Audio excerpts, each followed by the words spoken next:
What's going on, everyone? It's your boy James, Grendel's Garage, and we are back at it. Banshee Queen, Zeta 100. Oh, the turd that could. The more I screw with this thing, the less I like it. To tell you the truth, guys. I don't know about these LD 100s, whatever. Anyways, guys, I'm having issues, like, connecting my manifolds flush on this, so I don't know what's going on. I squished it down as far as I could. I think I stripped the thread on here a little bit, so whatever. Anyways, we got the NT Carb back on. I didn't realize that the manifold on our last ride wasn't totally flush, so we were sucking in a whole bunch of air. So I don't know. I mean, we still hit 43 on a downhill, but maybe that's why we were hitting that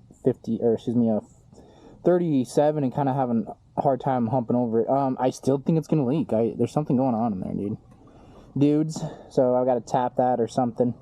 We're back with the nibby. I got this 3D printed kind of. Oh, I'm blanking on the name. Chute.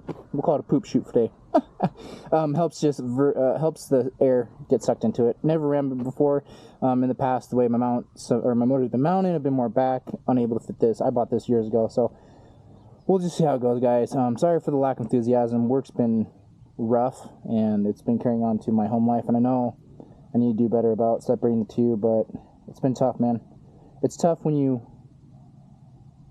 lose people at work and then kind of were promised to get help, and then they just kind of, I don't know, forget about you or whatever. But anyways, guys, I'm going to try to stay positive also.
What's going on, everyone? It's your boy James, Grendel's Garage. We are back, and oh my goodness, guys, Zeta 100, dude, what a turd.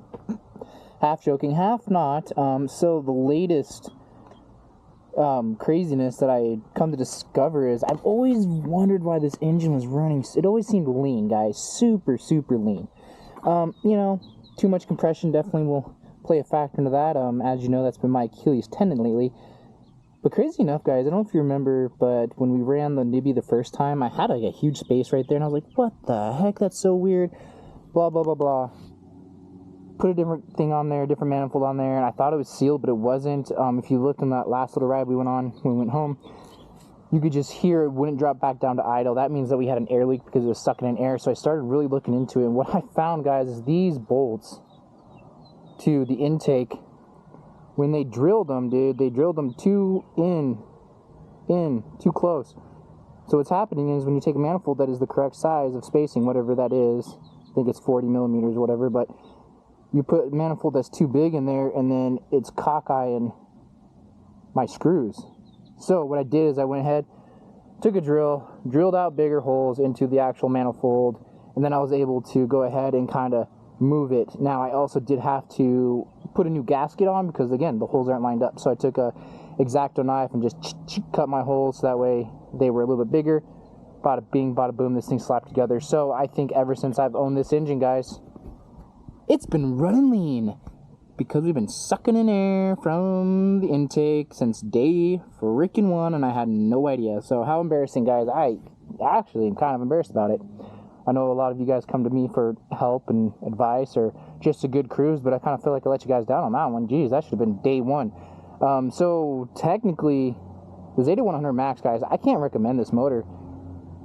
Too much compression from stock, and then just the cockeyed crap. I thought I was going to have to tap them and everything like that. Fortunately, I was able to kind of work around that, but a lot of issues right out of the box that could be super detrimental.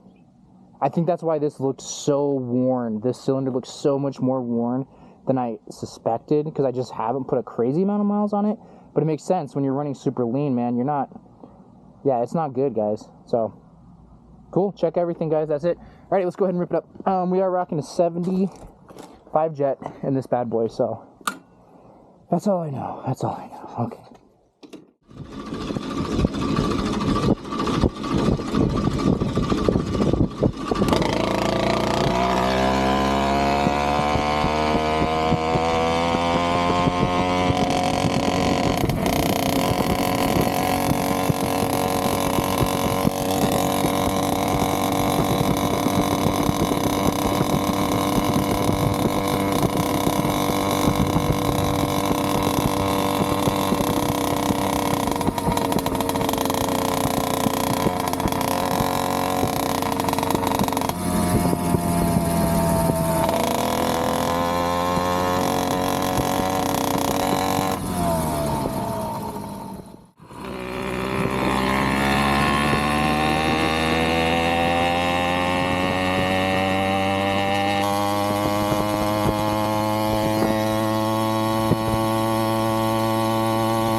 Alright guys, we went 11.56 miles at top speed of 43.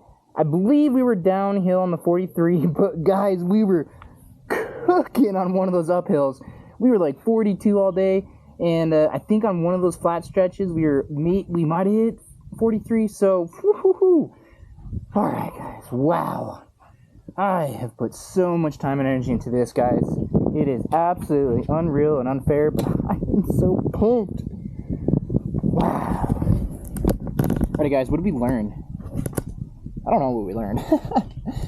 I am very interested to understand your thoughts on why this is such a leaner wanting engine, guys. Let me know your thoughts on that. Hey, sorry guys, the video cut out just because of how long it was. Anyways, guys, so my guess to why this engine wants a leaner mixture compared to any of the other engines I've ever ran is because the amount of volume actually in the cylinder itself. So hear me out. My thought process is because this piston just doesn't really seem to drop down very far, and you can see that especially with how when that exhaust is open, you can really see into that and see how that looks. That piston doesn't really drop all the way down, and that was really kind of like one of the things I was shooting for when I was starting this experimentation. Anyways, guys, so I just wonder if it's like actually kind of a smaller volume in the cylinder. So I don't know. Let me know if you guys know more about tuning and stuff like that. Let me know why this engine wants less fuel. Weird. I did drop the needle down one, and we went with the 65 jet, which is pretty, I don't know, that's weird to me. Also too, guys, I think if you guys saw, or if I didn't say, we did have a crack coming down the pipe, which I'm not surprised, whatever, cheap stuff, but I did throw some JB weld on top of it. That is not a fix, that is just to get us through this ride today. So I think our biggest limiting factor right now is probably the pipe. This pipe is just, I don't know if it's the pipe or the motor, but I suspect that this pipe just doesn't want to smack, if that makes sense. Once you wind her, she'll go, but it just takes forever. You have to get past that little hump. It kind of reminds me of the Avenger 85. Once you get past a certain little hump, you're good to go. So, alrighty guys, well there you go. 43 miles an hour, downhill, maybe on flats too. And we had 42 going up all day, dudes. Alrighty, guys. It's your boy James, Grendel's Garage. We had the Banshee Queen, the Zeta 100 Max, and we finally saw, in my opinion, some good finally success. So, alrighty, guys. Stay tuned to the next Virgie.